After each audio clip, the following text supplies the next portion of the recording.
Right, well, when I first went to university at Wits in 1963, I'd been very influenced by our science teacher at school, so I thought I was going to become a physicist.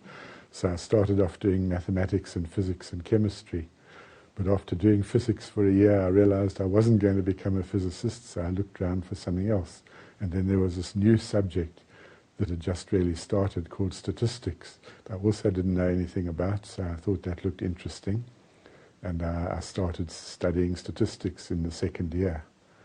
And I liked it, so I went on to do honours. And at that time, the honours degree in statistics was a part-time degree. You had to really be working at the same time. They wanted you to have some experience of applying statistics in practice while you were doing your honours. And one of the lecturers at the time suggested, why don't you try the NIPR, which I'd never heard of at the time. I wasn't doing psychology or anything like that, but I went down to the NIPR and did the selection tests. So I was quite grateful for the selection tests, because when I got back to the class, somebody else said, oh yeah, I went to apply for that job too and they wouldn't take me. So thank goodness for the selection tests, because a lot of good things happened to me at the NIPR, so I was pleased to get that job. Another thing that was very good at that time was that there were some very highly qualified leading statisticians around, like Michael Brown. So that was, in a way, he mentored me all the way through my master's and my PhD degree, which was really very useful indeed. Because statistics was taken very seriously at the NIPR. I think right from the early days, I think Prof. Sichel was there initially, and then Michael Brown was the chief statistician. And that was really a very high-powered environment to work in. I did a master's in psychology on cluster analysis, and then a PhD in multidimensional scaling, also under Michael Brown, who then left the NIPR and moved to UNISA, so I also moved my PhD degree to UNISA. Then later on, Richard Hall, who was my first boss at the NIPR, he was the head of the computer section where I was working at the time. He decided that everybody had to get involved in this new discipline of computer science, so he enrolled most of the graduates in the division in a postgraduate diploma in computer science at which was the first such diploma that had been run in the country under Professor Derek Henderson, which was very interesting. I was at the time quite impressed with Richard Hall, that he was prepared to go along with his staff and go through the course, even though he was quite old at the time. So I guess I followed in his footsteps later on. When I was about 47, I decided that the new field of artificial intelligence was very interesting, and I decided to enroll for a master's in computer science in artificial intelligence, which really gave me quite a broad background to work on a lot of problems that I've been working on ever since. Currently I'm lecturing at Wits in the management faculty in the School of Public and Development Management. And I'm still doing statistics, although they tend to disguise it now. They don't call it statistics. It's usually quantitative methods or research methodology or something like that the master's students have to do. Well, I started off in the computer division with Richard Hall. There was also a very good computer programmer there called Clive Moss, who helped to set up a lot of this quite leading-edge systems at the NIPR, and we worked on developing. Those days the computer packages weren't as comprehensive as they are now, so we developed our own computer package, including leading-edge methods developed by Michael Brown and so on, so it was very interesting to do that. Then I moved into another division called the Psychometric Statistics Division, which was led by Michael Brown, which I took over when he left to go to UNISA. After that I moved a few more times to the Psychometrics Division under Wynand Steyn and Malcolm Coulter, and then in the latter years, twilight years of the NIPR, things started to fall apart a bit, especially from the computer point of view, because when we were taken over or merged with the HSRC, the computer division fell away and the computer work was done at the HSRC. So I was moved, funnily enough, to a division called Human Development, led by Peter Franks. then after a few years there, the whole thing more or less came to an end. And I was faced with the choice of moving to Pretoria with the HSRC or looking for another job. So I didn't really fancy the culture of Pretoria too much. So I took my chances, and by a strange coincidence, I was able to start the very next day after I left NIPR at the Faculty of Management at Wits in the School of Public and Development Management, mostly lecturing to master's students in statistics, which is what I've been doing until the present. I have to say it's the people who worked there. Especially in the early days, it was a vibrant place to work. There were a lot of young researchers, bright researchers, and it was a very nice, very pleasant people doing very interesting work, and it was really a vibey place to work. Even though statistics might sound like quite a dull discipline, when you're helping researchers. I even remember working on your mother's, Jopi Fatroyan Senior's PhD thesis many years ago. It was very interesting getting involved in all the different research projects that the psychologists there were carrying out. So even though I knew nothing about psychology when I got there, after 27 years I knew probably quite a bit about it. I think when I first started there, a very big project was the Pupil Pilot Project, which was involved with training pilots for the Air Force. I think this was one of the reasons NIPR was started in the first place by Professor Bisseval to work on that particular project.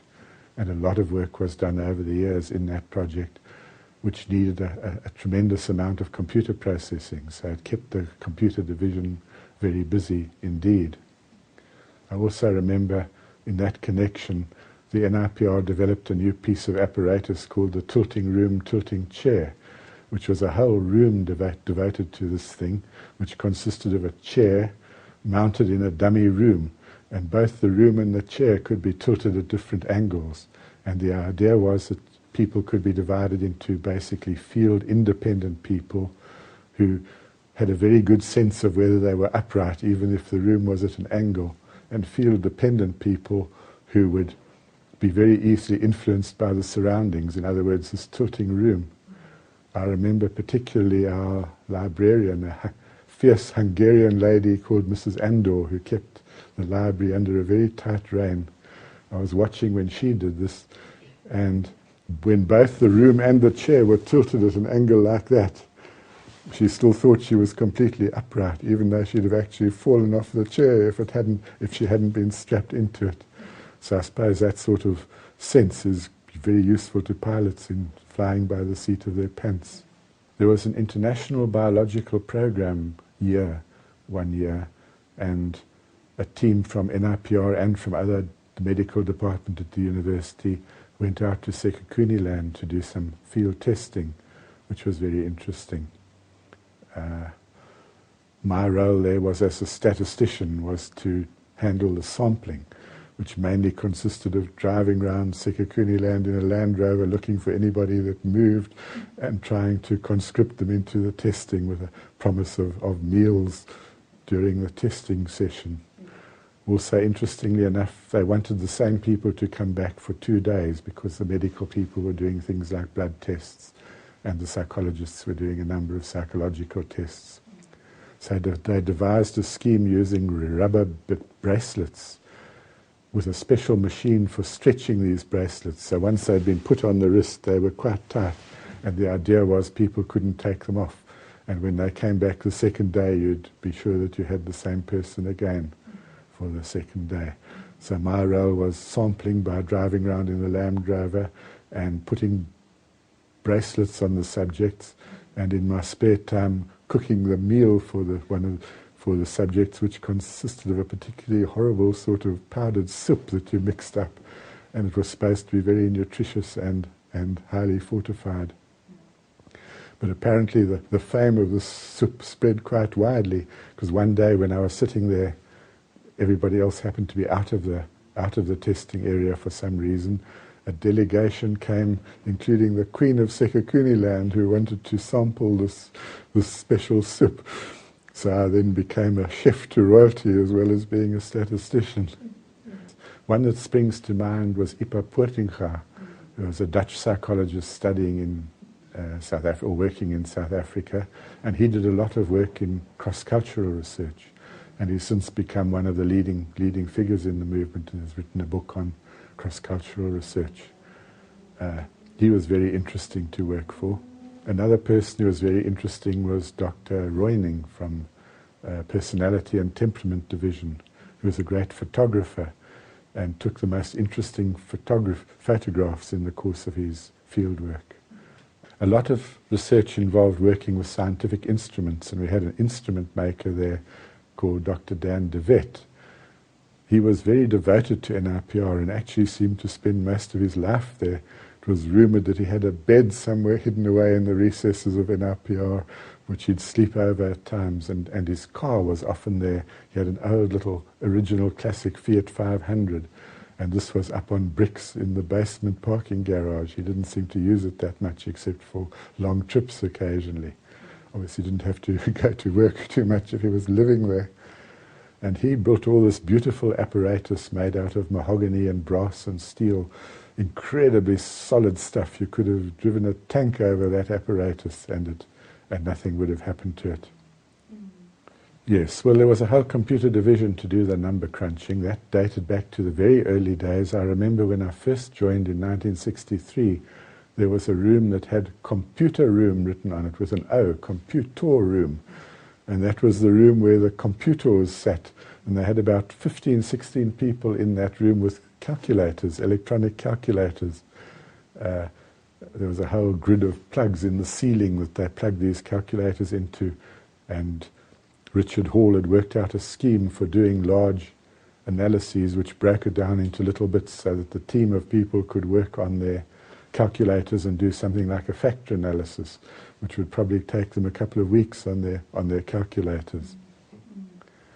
As technology advanced, we used the CSR computer in Pretoria, IBM 704, which was one of the first large-scale scientific computers. It was large-scale, mostly in size. It took up a whole huge room. It was a big device full of vacuum tubes, which were prone to failure from time to time. So it was recommended that if you were doing something like a factor analysis, you should run it twice to make sure that you got the same answer both times in case one of the valves had failed. But this could run for 3 or 4 hours on this computer. There was another staff member there, Miss Elder, who was the head of the data processing section. And she had a little Morris Minor, and we used to chug across to Pretoria to the CSR to run these jobs. So now, instead of a factor analysis taking a couple of weeks, we could do it in a day. We'd have to trek to Pretoria, feed the cards into the machine there, correct any errors, let it run. Then by the end of the day, we'd chug back to Johannesburg in the Morris Minor.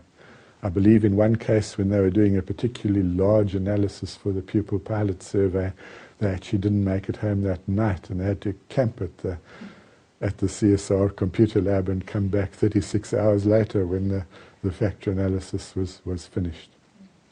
That really puts technology progress into perspective, because today the little personal computer you have on your desk is probably something like 2,000 times more powerful than that computer, and a factor analysis will take 15 or 20 seconds to do.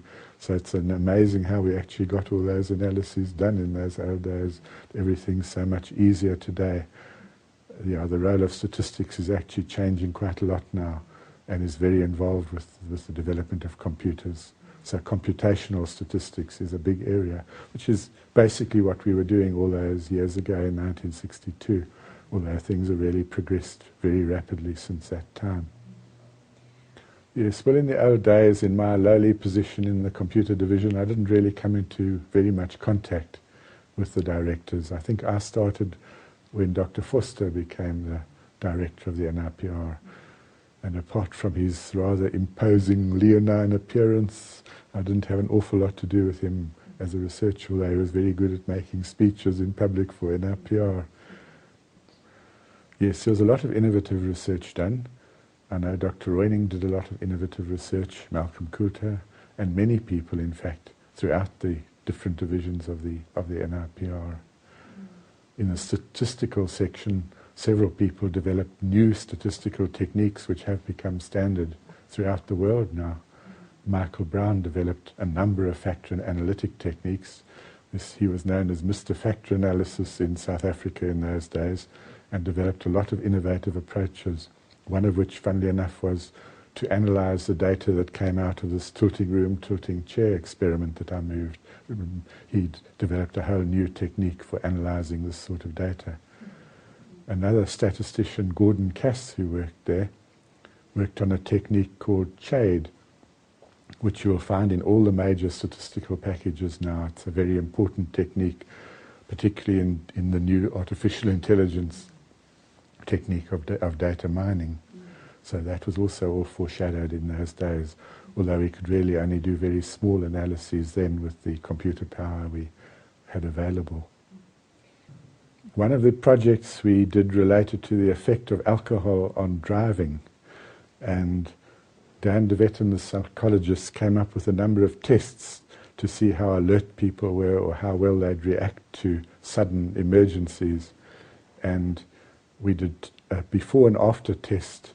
People came after work and went through the battery of tests. Then they were escorted to a little lounge and given a few drinks, and then after a few minutes they were brought back to the testing area and they repeated the tests. The test I was working with was something called the steadiness rings, developed by Dan DeWet. In fact, you still sometimes see that test as a toy in toy shops. It consists of two rings that you maneuver with handles round a wire course, and there's an electric current flowing through this wire, and as soon as you touch it, it emits a loud beep. And of course, the way Dan built his apparatus, a huge fat electric spark would jump from the ring to the wire when you touched it, and also a very loud buzzer would sound. So this was fine before the people had had the drinks, but after they had the drinks and became a bit unsteady, it was really hard to stop laughing when they swore loudly, when these fat sparks jumped and the buzzer sounded every 3 seconds or every quarter of a second while they were trying to get round this ring. Certainly demonstrates the effect of alcohol on reaction times. So the way this was set up was that people went from one station to another in the bottom floor of the NIPR until they'd finished the test and ended up at a particular room. But after a bit we discovered that an elderly gentleman, who happened to be a staff member of the NIPR, but I won't mention his name, was suddenly it was found that he was missing. He just disappeared. He didn't make it from one station to the next. So after a bit the testing was halted and a search was instituted for him, and the whole place was searched for about 15-20 minutes, including the toilets and other rooms, and he just seemed to have disappeared without trace, but his car was still parked outside, so he must be somewhere. So eventually Sue Ross, who was also testing there, jokingly swept open a door to a piece of old apparatus that was sitting in the passage and said, maybe he's inside this. And sure enough, he was sitting inside an old driver simulator trainer that was just happened to be standing in the passage fast asleep. So yes, very colourful characters. I think a lot of the personality research was leading edge research. A lot of the other work at the NIPR was probably not that high tech. It was really just doing some surveys at companies, climate surveys, culture surveys. And I'm sure that the techniques kept up with what was done elsewhere, but I'm not sure it was ahead of what was being done elsewhere. It was a service type of... Yes, well, certainly in the area of statistics, Michael Brown was very prominent in the international field as a statistician. In fact, he later became editor of the journal Psychometrica, which was the leading prestige journal in the area of statistics. And he certainly kept, in every issue of Psychometrica that came out, he would analyze and correspond with the authors and make suggestions. So he was really up on the cutting edge of psychometrics at that time. I think it was more innovation from within, because I think in common with many other scientific areas in South Africa, we were a bit limited as this technological revolution came about, and the budgets didn't really keep up with the latest technology. So we really had to struggle a little bit with old technology. After the 704, we moved to the IBM 360, which was called a 360-degree computer because it covered the fields of commercial applications and scientific applications. But it was really quite a limited computer. And I believe Professor Derek Henderson at Wits actually configured our 360 with the largest amount of memory in the world, which was a megabyte of memory, which sat in a big cabinet the size of a refrigerator, and you could see these little balls and wires, which were the actual memory parts, which was considered to be a huge technological breakthrough. For a megabyte of memory, and we couldn't understand why our jobs still took so long to run. But now my new PC's got 4 gigabytes of memory, so it just shows you how far things have come. We used to spend a lot of time trying to make programs smaller and more efficient to fit into our slow and limited computers. So I don't think we were really at the cutting edge of technology anymore as time progressed. Yes, a lot of work was done over the years using the Plato system and developing tests to run on the Plato system. I think it started round about the 70s, and it was developed for decades.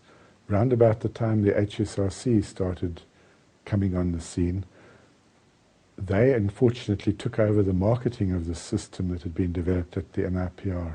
And I remember a huge fuss being made by the psychometrics division because they'd actually sold the rights to the system to some other company to run at very disadvantageous terms to the NIPR. So I don't think interactive testing ever really recovered from that particular intervention by the HSRC. I remember doing some work in the 70s on a little mini computer we had in those days.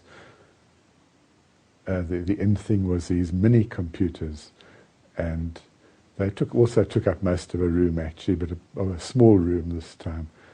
And I remember programming one particular test that I was using for my work so that people could complete it interactively on this computer, which taxed the computer to its limits at that state of technology.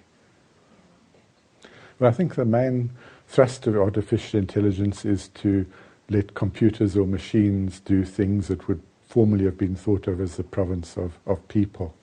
And in the context of testing and so on, there's a lot of room for adaptive tests. That's one of the things that Malcolm Coulter was working on in the psychometrics divisions, which is computer-administered tests which would adapt themselves to the level that the person was demonstrating as they went through the test. So instead of having to ask a large number of questions at different levels of difficulty, one would, as the subject answered, you'd assess what they were getting right and what they were getting wrong, and then you'd be able to tailor the questions that were asked later on to concentrate on the areas where you wanted to get more information about their performance. And the techniques of artificial intelligence could be useful in giving the program this sort of reasoning ability to work out where to concentrate in getting information. I think that was one of the motivators for thinking about artificial intelligence in psychology.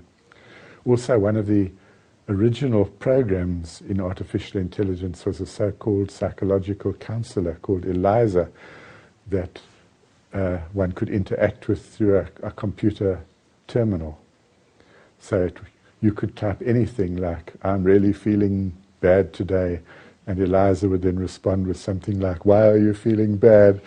There was really no intelligence in it. It was just sort of transforming the sentence back that was put in the form of a question to try and elicit more information from the person. So that was a very early use of artificial intelligence in psychology. I think there was what they called a false dawn of artificial intelligence. People thought that it was really going to deliver more than it was capable of delivering. And there's still researchers carrying on and hoping that in a few years' time, as computer technology expands still further, we'll reach a point where we will be able to do things more commensurate with actual human thinking.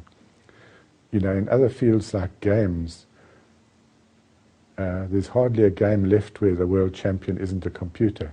So things like chess that one have thought was hard for a computer to do is actually not that hard. And as computers get bigger and faster, they can even beat grandmasters these days. There's actually only one game left that eludes computers, and that's a Chinese game called Go, which is actually even more complex than chess and still can be played best by humans. But computers are fast getting there, and probably in 10 years' time, every strategy game that can be played, the world champion might well be a computer. Well, I'm sure the general interface between the human brain and a computer is an ongoing area of research. Bruce Murdoch was doing work on that at the NIPR, 40 years ago.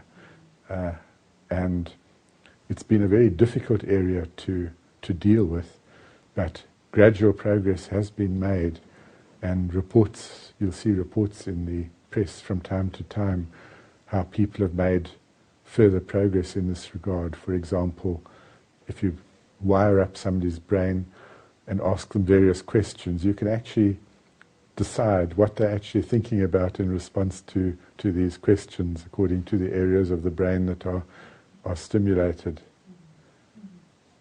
Yes, one thing that was quite unusual was the institutionalized tea breaks that happened at NIPR. And this was based on some early research that had been done, which suggested that if a company had specific fixed tea breaks, it actually improved productivity than having people just having cups of tea at their desks, probably because of the communication between people that could take place at these breaks.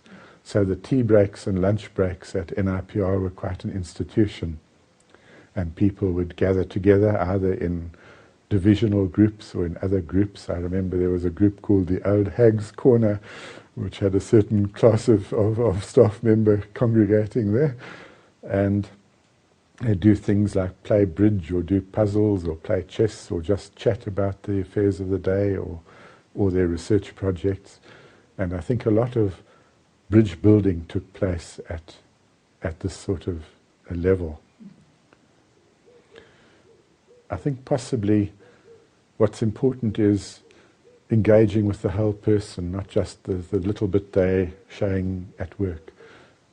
I often notice when we're looking at during colleagues' farewells that they do all sorts of interesting things that actually never come out. And often these could be enriching, even in the actual work itself. So I think what we're losing a little bit these days is possibly these opportunities for social interaction. Work is becoming quite high-pressured, and most conversation tends to be limited to the actual job in hand, with profit motive and billable hours and this sort of thing are becoming important factors. So I think a return to this sort of more sociable atmosphere could be very valuable. I think companies like Google, for example, are doing this, are pursuing this to a large extent. I don't know how generally it's permeated in other companies. Well, I think there's been big progress in research methodology. Qualitative research has become much more acceptable than it used to be. At one time, there was a sort of prestige attached to quantitative research, and qualitative research was probably ignored.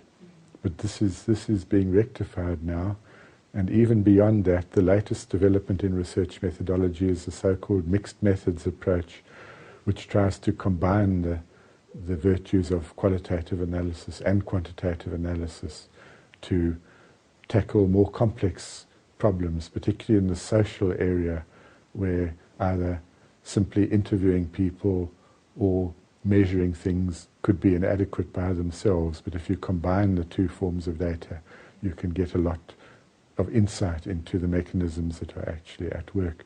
So I think this, together with the improved instrumentation and computer analysis, really means that the field is wide open for future developments.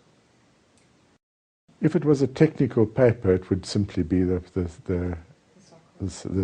statistical. If it was a paper on statistical techniques, it would simply be the statistician. If you had done a lot of consulting work with a project, you would become one of the joint authors in the publication.